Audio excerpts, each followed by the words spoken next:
ISO 45001 aims to ensure that organizations have healthy and safe work environments, are always engaged in a process of continuous improvement, and also look after the health and safety, both physical and mental, of their workers.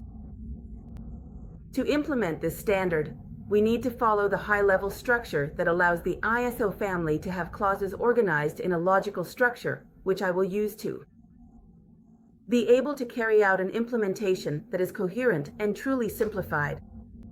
In sections 0 to 3, we'll find the introduction, which includes the framework and the purpose of the standard. We'll also find details about the keys to success, as well as the PDCA cycle. In section 3, we'll find terms and definitions, which will allow us to speak the same language structurally throughout the implementation of the standard. Starting from section 4 for the ISO family, the first thing we'll find is the context of the organization. Why is this important? The first step is, 1, we're speaking the same language in terms of terms and definitions. Then we move on to ask, who are my interested parties? What are my legal requirements? Additionally, what is my internal and external context? What is the socio-political, cultural, and economic situation? Because every detail will be decisive in how I implement my management system. In section 5, we have leadership and worker participation.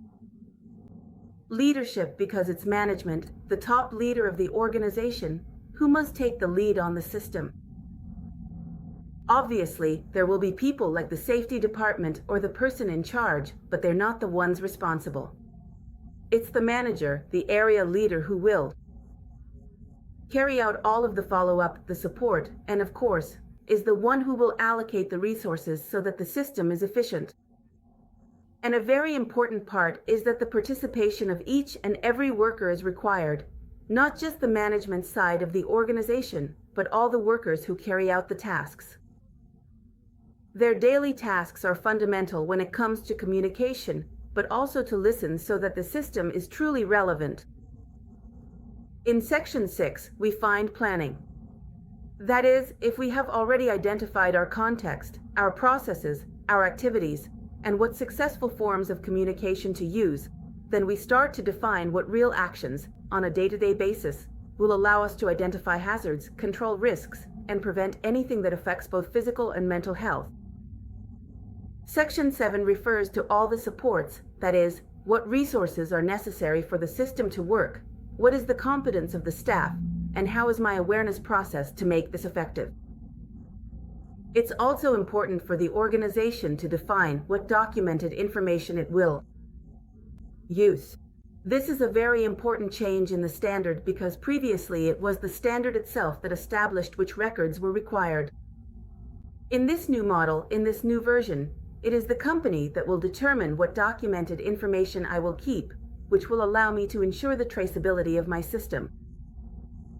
Section 8 refers to operations, that is, what are those activities, those processes that I have already previously defined, and what are those? That day-to-day in which I manage change. How can I identify, how do I go from where I am day by day to where I want to be? What is my objective? What is the policy? All of this needs to be organized from the very beginning. In section 9, we find performance evaluation. In other words, what isn't measured can't be controlled.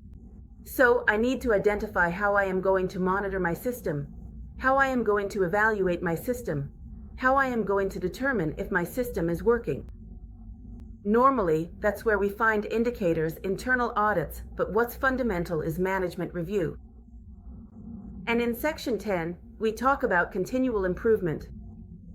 So continual improvement refers to the fact that a system isn't something dead and static, but rather, if we understand that we're talking about this high-level structure, this step-by-step process, that identification of interested parties, that planning, that identification of resources, that determination of day-to-day activities, that measurement clearly leads me to identify and make changes. It has to be a living system that responds to needs every day. the needs from a few weeks ago, if we change a process, sociopolitical situations. All of that needs to be taken into account because, in the end, what the system will always allow is to create safe and healthy work environments, both physically and mentally.